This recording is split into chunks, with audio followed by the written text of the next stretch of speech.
नमस्कार, आप देख रहे हैं न्यूज 21। आपके साथ मैं हूं ऋतिका पांडे। देखिए, आज का विशेष साक्षात्कार एक ऐसे व्यक्तित्व के साथ हम आपको कराएंगे जो पिछले दशकों से योग और प्राकृतिक चिकित्सा के माध्यम से जनमानस के तन, मन और जीवन को स्वस्थ और संतुलन बनाने में जुटी हुई है। जी हाँ, सबसे पहले हमारे दर्शकों को बता देना चाहेंगे, पूरे देश में योग दिवस की जो धूम है अभी से देखी जा रही है।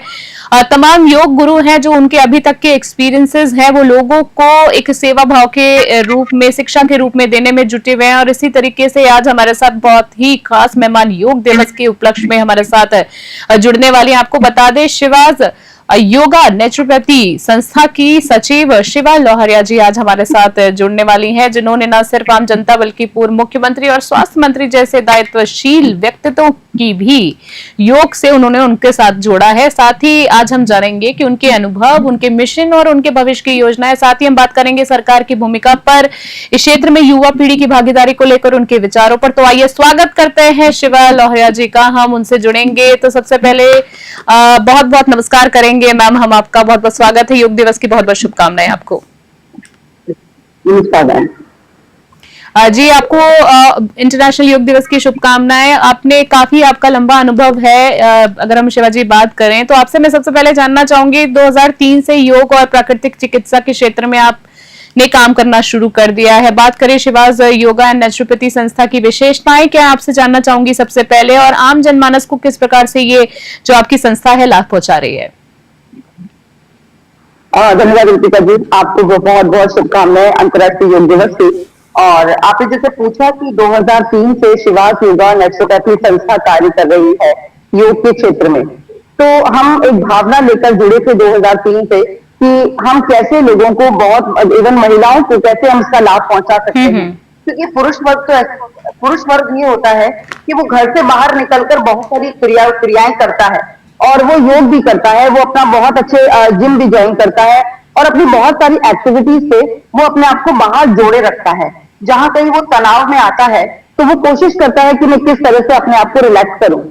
लेकिन महिलाओं के साथ ऐसा होता है कि महिलाएं बहुत एक्टिव नहीं रह पाती बाहर, और उन्हें लगता है कि हम कैसे अपने मानस को रिलैक्स करें।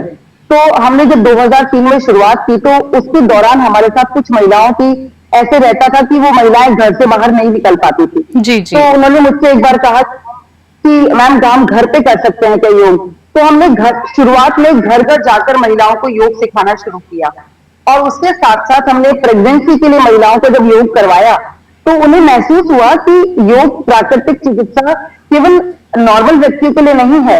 हम प्राकृतिक चिकित्सा को और योग को घर घर ले जाकर प्रेगनेंसी की जो महिलाएं हैं, प्रेग्नेंट वुमेन्स हैं, उनको भी लाभ पहुंचा सकते हैं। और उनके जो अनुभव सुने हमने, तो उससे हमारा एक मानस बना कि हम कैसे केवल महिलाओं को आगे बढ़ा सकते हैं और कैसे हम महिलाओं के लिए योग को ले जा सकते हैं। तो जब मैंने प्रेग्नेंट वुमेन्स के साथ शुरुआत की सबसे पहले 2003 से, तो बहुत अच्छे रिजल्ट रहे, नॉर्मल डिलीवरीज उनकी हुई, और बहुत सारे उनको ऐसा था कि बहुत सारी दिक्कतें उनको प्रेगनेंसी के दौरान रहती थी, वो उसमें उनको काफी सुधार, काफी राहत देखने को मिली। काफी राहत कहने का मतलब है कि योग के जरिए उनको राहत मिली। मैम इसी बीच आपसे जानना चाहूंगी कि जैसे हम बात कर रहे हैं तो आपने पूर्व मुख्यमंत्री और स्वास्थ्य मंत्री जैसे प्रतिष्ठित व्यक्तियों को योग का प्रशिक्षण दिया है, आपने जिम्मेदारी निभाई है। तो मैं ये भी जानना चाहूंगी आपके लिए कितना चुनौतीपूर्ण रहा है, प्रेरणादायक, क्योंकि मैम क्या होता है कि कहते हैं ना कि योग जो है वो सिर्फ शारीरिक नहीं बल्कि मानसिक स्वास्थ्य को भी मजबूत करता है। तो इन लोगों के ऊपर जिम्मेदारियां बहुत ज्यादा होती हैं। तो चुनौती क्या आई थी, क्या कुछ आपने फेस किया और क्या रिजल्ट्स आए? मैं आपको बताना चाहूंगी यहाँ पर कि हमारे पूर्व चिकित्सा मंत्री श्रीमान कालीचरण जी सर्राफ हैं। तो मैं पहले भाजपा की कार्यकर्ता भी रही हूँ, तो 97 से पहले मैं वहां की कार्यकर्ता भी रही थी। तो उनके साथ जब मैं रही तो मुझे पता लगा कि उनको पेट संबंधी बहुत तकलीफें थी पहले। अच्छा। और जब उनको पेट संबंधी तकलीफें थी और उनका जब खाना पीना रेगुलर होने के बावजूद भी उनको पेट की तकलीफें थी, तो मैंने उनको सजेशन दिया कि भाई साहब आप योग करिए, आपको बहुत फायदा मिलेगा। तो 97 से लेकर के और आज तक मैं उनके संपर्क में भी हूँ। लगातार वो योग करते रहे हमारे साथ, उन्होंने काफी समय, लगभग 2 से 3 महीने योग किया, जिससे कि उनको काफी आराम मिला और काफी लाभदायक रहा। और आज भी वो बिल्कुल फिट हैं और मानते भी हैं कि योग उनके लिए बहुत काम किया। और ऐसे ही हमारी पूर्व मुख्यमंत्री श्रीमती वसुंधरा राजे जी के लिए बताना चाहूंगी कि हमारे कलीग्स हैं तो उन्होंने मुझे कहा एक बार कि मैडम को योगा करवाना है, तो उनसे उस दौरान मेरा मिलना हुआ। 2012 की मैं बात कर रही हूँ। उस दौरान मैडम से मिलना हुआ और उनके साथ लगभग मेरा 2.5 महीने का एक्सपीरियंस रहा कि उनको योग करवाने का। और उनका बहुत अच्छा शरीर था, जिससे उन्होंने अपना वजन भी बहुत कम किया और उनकी जो तकलीफें थी वो काफी हद तक उनकी नॉर्मल हुई। काफी हद तक कहने का मतलब है मैम नॉर्मल हुई है, तो कहने का मतलब जो योग है, जैसे कि हम फिर से कह रहे हैं कि जो शारीरिक चीजों तक सीमित नहीं है, ये आपको मानसिक और आध्यात्मिक चीजों से भी योग जो है जोड़ता है, आपको पूर्ण करता है, आपको बैलेंस करता है। मैम आपसे जानना चाहूंगी कि जैसे मैं तो सिर्फ 1-2 शहरों की अभी इस वक्त बात कर रही हूँ, जैसे कि कोटा की बात करूं, चित्तौड़गढ़ की, अलवर जैसे जिलों में आपने शिविर लगाए हैं, शिविर का आयोजन किया, आयोजित किए हैं। इन शहरों में मैं जानना चाहूंगी किस प्रकार की जन भागीदारी और प्रतिक्रिया आपको देखने को मिली है। मेरा ओवरऑल सवाल है कि अवेयरनेस कितनी देखने को मिली मैम आपको? मैम देखिए, ऐसा होता है कि आजकल अगर हम बात करें तो योग के लिए अवेयरनेस बहुत बड़ी है। और अगर मुख्य रूप से बात करें तो 2014 के बाद जब से अंतर्राष्ट्रीय योग दिवस मनाया जाने लगा, तो लोगों का रुझान बढ़ा है और महिलाओं का रुझान बढ़ा है, क्योंकि जैसे जैसे समय बीतता है बीमारियां भी उतनी ही होती जा रही हैं। और हर व्यक्ति ये सोचता है कि हम दवाई लेकर के और काम पे चले जाएं, तो उस रवैये का जो एक रहा है रुझान कि उससे नई नई बीमारियां उत्पन्न होने लगी। और उस कारण से हर व्यक्ति को ये लगने लगा कि अब हमें योग की राह पकड़नी पड़ेगी और योग की शरण में जाना पड़ेगा। तो जब हमने कैंप्स लगाए बाहर, तो महिलाओं का ज्यादा रुझान रहा हमारे साथ कि महिलाओं ने बहुत आगे भाग लिया।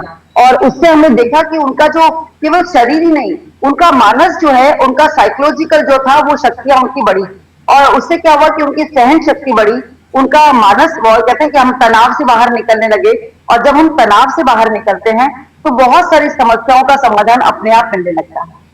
बहुत ही बखूबी आपने एक्सप्लेन किया और बिल्कुल आपने सही कहा कि जो तनाव से अगर हम बाहर निकलते तो अपनी बाकी जिम्मेदारियों को हम आराम से बैलेंस कर पाते हैं। और आजकल की मैम देखा होगा आपने कि कॉर्पोरेट जो लाइफ चल रही है, हर जगह ये प्रॉब्लम चल रही है। कॉर्पोरेट लाइफ की बात करें, मैम एक सवाल और आपसे करना चाहूंगी कि आपने काफी मतलब उच्च अधिकारियों के साथ काफी बड़े मल्टीनेशनल कंपनीज के अंदर भी आपकी सर्विस, आपने सर्विस, मेरे कहने का मतलब है आपने योग का प्रशिक्षण दिया है। तो आपसे जानना चाहूंगी कि छोटे छोटे बच्चे भी जब आपको मिलते हैं, स्कूल कॉलेजेस की अगर मैं बात करूं, तो सबसे कॉमन जो चीज है मैम आपको क्या देखने के लिए मिलती है और उनको आप क्या राय देती है, जो अभी हमारे दर्शक भी आपको देख रहे हैं, कि कहां से शुरुआत करें और क्या करें? रितिका जी, एक बात मैं बताना चाहूंगी आपको कि आजकल जो बच्चों का माहौल है, उस माहौल को हम उस माहौल से बच्चों को निकाल नहीं सकते, क्योंकि 2021 में जब कोरोना आया तो हमारे बच्चों के हाथ में किताबों की बजाय मोबाइल आने लगे, बिल्कुल मोबाइल और लैपटॉप आने लगे। तो उसकी वजह से बच्चों का जो कहते हैं ना कि हमारा मानसिक संतुलन बच्चों का और बिगड़ने लगा कि एक स्क्रीन के सामने रह करके उनको चश्मे लगने लगे, उनका मानस पटल जो था वो और डिस्टर्ब होने लगा। तो ऐसे में जब हमने अभी योग के शिविर जो बच्चों के लिए हम लगाते हैं, तो उन बच्चों के पेरेंट्स ने ही महसूस किया हम केवल बच्चों के लिए योग शिविर ही नहीं लगाते, हम उनके लिए संस्कार सिंचन शिविर भी लगाते हैं। हम उनको ये सिखाते हैं कि आपका बचपन कैसे निकल रहा है, आप संस्कारित कैसे हो सकते हैं। हमें आजकल बच्चे माता पिता को प्रणाम करना भूल गए, हम अपनी गलती मानना भूल गए। हम बच्चों को ये सिखाते हैं कि अपनी गलती मानना सीखें। उसके लिए आपको बेशक बाद में डांट पड़े, लेकिन आपको डांट से ज्यादा कुछ नहीं होगा, लेकिन आप गलती मानना सीखेंगे तो आप में एक संस्कार आने लगेगा कि हाँ, मैं कहीं ना कहीं गलत हूँ। तो उसके लिए वो बच्चे अपने आप को कहते हैं ना कि अपनी गलती को मानना सीखे, नरमियत आती है व्यक्तित्व में। प्रणाम करना भूल गए। जी मैम, जारी रखिए। तो बच्चे आजकल प्रणाम करना भूल गए, अपनी गलतियों के लिए माफी मांगना भूल गए। हम बच्चों को अपने संस्कार सिंचन शिविर में ये भी सिखाते हैं कि आप बच्चों सामने व्यक्ति से अगर आपकी गलती हो गई तो आप उनसे क्षमा मांगना सीखें। और मैं आपको एक बात और बताना चाहूंगी रितिका जी कि प्लीज, जब हम तनाव में रहते हैं और जब हम गलतियां करते हैं और गलतियों के सामने हम जब कुछ कोई कर्मफल भुगतने जाते हैं, क्या बड़ों की बात है चाहे छोटों की है, तो आपसी द्वेष बढ़ता है। आपसी द्वेष बढ़ता है, उससे हमारा ऑरा जो है, हमारा शरीर का जो मैं ये बताना चाहूंगी मैं आपको कि अभी युवा शक्ति को हम जोड़ रहे हैं हमारे साथ। हमारी संस्था में बहुत सारे नए बॉयज अभी हैं जो हमारे साथ काम कर रहे हैं, और वो अलग अलग संस्थाओं से मिलकर, हम हॉस्पिटल्स में भी जा रहे हैं, हम स्कूल कॉलेजेस में भी जा रहे हैं, और वहां जाकर हम बच्चों को बात सिखाते हैं कि आप केवल आसन करिए। आसन करने के साथ आप जब हमारे साथ बैठेंगे तो बैठेंगे, जब हम ओम उच्चारण करते हैं, जब हम भ्रामरी प्राणायाम करते हैं, जब हम अनुलोम विलोम करते हैं, तो हमारा पूरा मानस पटल जो है वो प्योरिटी की तरफ बढ़ता है। और जब आप प्राणायाम करते हैं तो आपके शरीर में पूरे ऑक्सीजन जाता है और आपका एक एक सेल एक्टिवेट होता है। और जब आपका ध्यान की स्थिति में जाते हैं, क्योंकि कहा भी गया है कि पहला सुख निरोगी काया, बिल्कुल। तो हमारे जो योग के अष्टांग है, अष्टांग योग है, उसमें यम, नियम, आसन, प्राणायाम, ध्यान, प्रत्याहार, ध्यान, धारणा, समाधि, इन 8 अंगों को जो बताया गया है, उसमें ऐसा है कि आप एक भी अंग छोड़ नहीं सकते। तो जब आप सुबह से उठने से लेकर के रात को सोने तक की जो आपकी एक एक जागृतिपूर्ण अवस्थाएं हैं, अगर जो दिन भर का रूटीन है, अगर उसको हम जागृतिपूर्ण करेंगे, तो हम जरूर से अपनी आने वाली युवा पीढ़ी को यही सिखा पाएंगे कि हमारा जो रूटीन लाइफ में मेडिटेशन करना बहुत जरूरी है। उनको जरूरी नहीं है कि आधा घंटा मेडिटेशन करना जरूरी है, 5 मिनट की ओम 5 मिनट भी वो करते हैं तो उनका मानस बहुत शिथिल होता है, शांत होता है। और इसी दिशा में हम महिलाओं को लेकर भी काम कर रहे हैं। अभी हाल में भी अभी हमने प्रेगनेंसी वुमेन्स कैंप लगाए हैं और अभी भी हमारा अंतर्राष्ट्रीय योग दिवस के अवसर पर शिविर चल रहा है, जिसमें अधिकतम महिलाएं और युवा शक्ति ही है जो कि रेगुलर सुबह 6 से 7 हमारे साथ योग कर रही हैं। और आगे भी हम ये चाहते हैं, हमारे साथ चित्तौड़ के सांसद सीपी जोशी साहब हैं, जो शिविर हम लोग चित्तौड़ में लगाते हैं, वो भी हमारे साथ मिलकर के शिविर लगाते हैं। और उनका भी भावना रहती है कि वो कैसे महिलाओं तक हम पहुंच पाए, क्योंकि पुरुष वर्ग आराम से निकल पाता है, जी बिल्कुल, लेकिन बच्चे और महिलाएं कल निकलना थोड़ा सा मुश्किल हो जाता है। जी एक आखिरी सवाल आपसे मैं जानना चाहूंगी कि सरकार योग दिवस के अगर हम बात कर रहे हैं, सरकार योग दिवस को जन जन तक पहुंचाने के लिए कौन कौन से ठोस प्रयास कर रही है? ये सवाल आपसे मैम मैं इसलिए कर रही हूँ क्योंकि आप जमीनी स्तर से जुड़ी हैं, आप काम कर रही हैं, बहुत लंबा अनुभव है। आपसे जानना चाहूंगी कि ये केवल एक दिन का समारोह ना रह जाए बल्कि जीवन शैली का हिस्सा बन जाए, जिस बारे में हम बात कर रहे हैं। और साथ में ये भी जानना चाहूंगी आखिरी सवाल में कि क्या सरकार शिक्षा प्रणाली और स्वास्थ्य नीतियों में योग को अनिवार्य रूप से शामिल करने की दिशा में कोई ठोस नीति बनाई गई है या नहीं बनाई गई है? जी मैम, बिल्कुल बनाई गई है। अभी आपने देखा होगा 2022 की जो शिक्षा नीति आई है, उसमें हर स्कूल कॉलेजेस के लिए योग को अनिवार्य किया है। और साथ साथ आपने देखा होगा कि आयुष्मान भारत में भी अभी आप देखिए कि वहां पर भी योगा टीचर्स की जो वैकेंसीज निकाल रहे हैं और वहां भी भर्तियां हो रही है। उसके साथ साथ अभी आप देखिए हर स्कूल में अभी अंतर्राष्ट्रीय योग दिवस केवल एक दिन का नहीं रह गया है, हर स्कूल में आजकल योग होता है, हर कॉलेजेस में भी आजकल योग को बहुत माध्यम मिल रहा है कि उनको हर एक वो बच्चों को सिखाने लगे हैं। स्कूल के बच्चे, कॉलेज के बच्चे तक आपको सीखने लगे हैं और वो करने लगे हैं और उनके असर दिखने लगे हैं। अभी जो बच्चे मान लीजिए छोटे छोटे बच्चे आप देखिए कई बार की बीड़ी सिगरेट के उसमें आ जाते हैं, लेकिन हो सकता है कि वो पीयर प्रेशर में आकर के कई बार उस माध्यम में चले जाते हैं, लेकिन योग उनको बदलाव ला रहा है। और आयुष्मान भारत के तहत हमने देखा है बहुत सारे योगा टीचर्स अभी गांव तक पहुंच गए हैं और गांव की महिलाओं को भी सिखा रहे हैं। आप देखिए लहंगा चोली और ओढ़नी पहनने वाली महिलाएं भी आजकल योग कर रही है। बिल्कुल बिल्कुल। योग के बारे में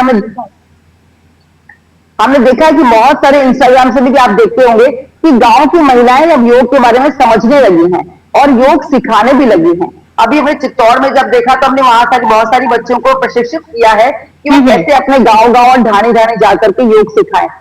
तो सरकार इसके लिए बहुत अच्छे प्रयास कर रही है और कहते हैं कि हम निष्पक्ष रूप से बात करें तो अभी हर एक सरकार आकर के योग के प्रति अपना रुझान दे रही है। ठीक है। और योग बहुत दायित्व निभा रही है। सरकार भी चाहती है कि जन जन तक ये जो सेवाभाव है, ये जो योजनाओं की भी अगर हम बात करें और योग जो है वो जन जन तक पहुंचे। फिलहाल योग गुरु शिवा लौहरिया जी हमारे साथ थी। शिवा जी, सबसे पहले तो हम आपको बहुत बहुत धन्यवाद देना चाहेंगे और एक बार फिर से आपको योग दिवस की और आपकी संस्था को शुभकामनाएं देना चाहेंगे और बहुत कुशल और मंगल कामनाएं आपके लिए। तो हमारे साथ शिवा जी हमारे साथ थी।